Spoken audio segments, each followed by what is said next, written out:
यदि आपको साईं सच्चरित पढ़ने में दुविधा हो रही है तो उसका निवारण भी मेरे पास है।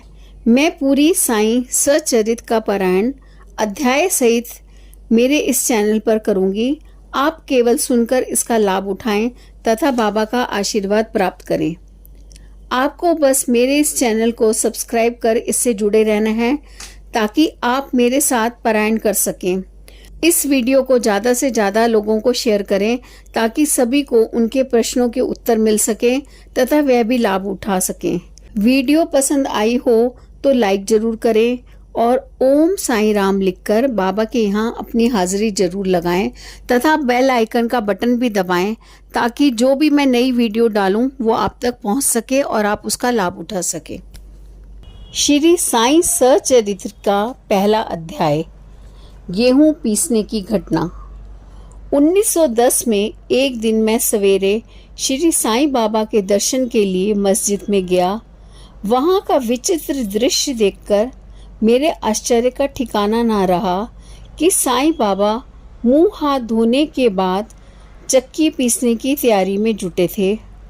उन्होंने जमीन पर टाट का एक टुकड़ा बिछाया, उस पर हाथ से पीसने वाली चक्की रखी। फिर उन्होंने कुछ गेहूं डालकर पीसना शुरू कर दिया। मैं सोचने लगा कि बाबा चक्की में गेहूं पीस रहे हैं, ऐसा करने से उनका क्या लाभ है? उनके परिवार भी नहीं है, वे अपना निर्वाह भी भिक्षावृत्ति से ही करते हैं। उस समय वहां उपस्थित अन्य लोगों की भी कुछ ऐसी ही धारणा थी, परंतु उनसे पूछने का साहस भला कौन कर सकता था। बाबा के गेहूं पीसने की खबर शीघ्र ही सारे गांव में आग की तरह फैल गई। उनकी वह अद्भुत लीला देखने के लिए शीघ्र ही नर नारियों का समूह मस्जिद की ओर दौड़ पड़ा। भीड़ को चीरती हुई 4 निर्भीक स्त्रियां आगे आईं और बाबा को जबरन वहां से हटाकर उनके हाथ से चक्की की मुठ छीन ली और उनकी लीलाओं को गाती हुई स्वयं गेहूं पीसने लगी। पहले तो बाबा को क्रोध आया, फिर उनका भक्ति भाव देखकर वे शांत भाव से मुस्कुराने लगे। गेहूं पीसते पीसते उन स्त्रियों के मन में ऐसा भाव आया कि बाबा के ना तो घर द्वार है, ना उनके कोई बाल बच्चे हैं, ना कोई देखरेख करने वाला ही है। वे स्वयं भिक्षावृत्ति द्वारा ही अपना निर्वाह करते हैं, अतः उन्हें भोजन आदि के लिए आटे की क्या आवश्यकता है। बाबा तो परम दयालु हैं, हो सकता है कि यह आटा वे हम सब लोगों में ही बांट दें। इन्हीं विचारों में मग्न गीत गाते गाते ही उन्होंने सारे गेहूं पीस डाले। फिर उन्होंने चक्की को हटाकर आटे के 4 बराबर हिस्से कर लिए और अपना अपना हिस्सा लेकर वहां से जाने लगी।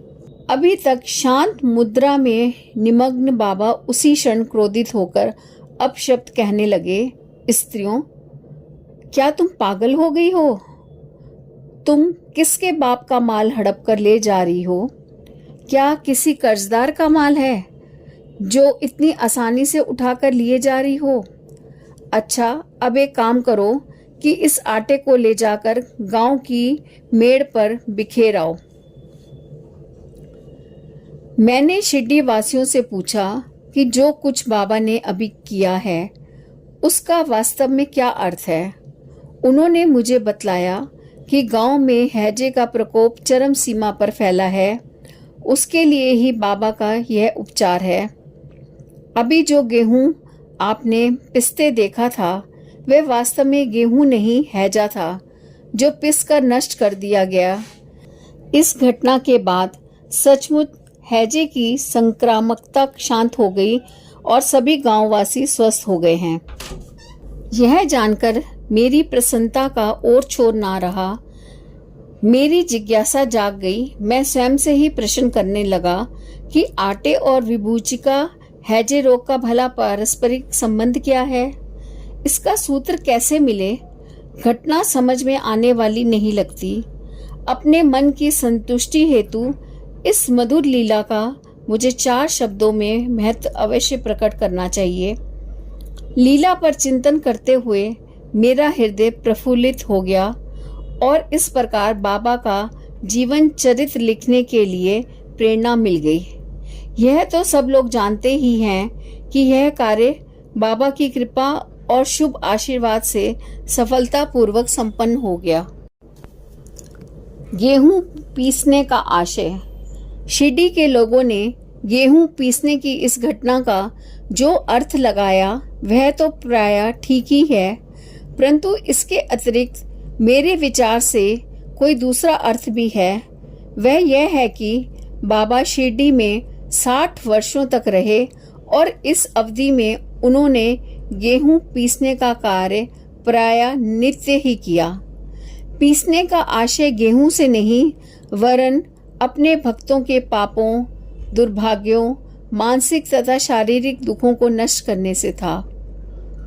उनकी चक्की के 2 पार्टों में से ऊपर का पार्ट भक्ति तथा नीचे का पार्ट कर्म था। चक्की की मुठ जिसे पकड़कर वे पीसते थे वह था ज्ञान। बाबा का ऐसा दृढ़ विश्वास था कि जब तक मनुष्य के मन में प्रवृत्तियां, आसक्ति, घृणा तथा अहंकार नष्ट नहीं हो जाते, जिनका नष्ट होना बड़ा मुश्किल है, तब तक ज्ञान तथा आत्मा की अनुभूति होना असंभव है। यह घटना निर्गुण संत कबीरदास जी की एक ऐसी ही एक घटना की याद दिलाती है।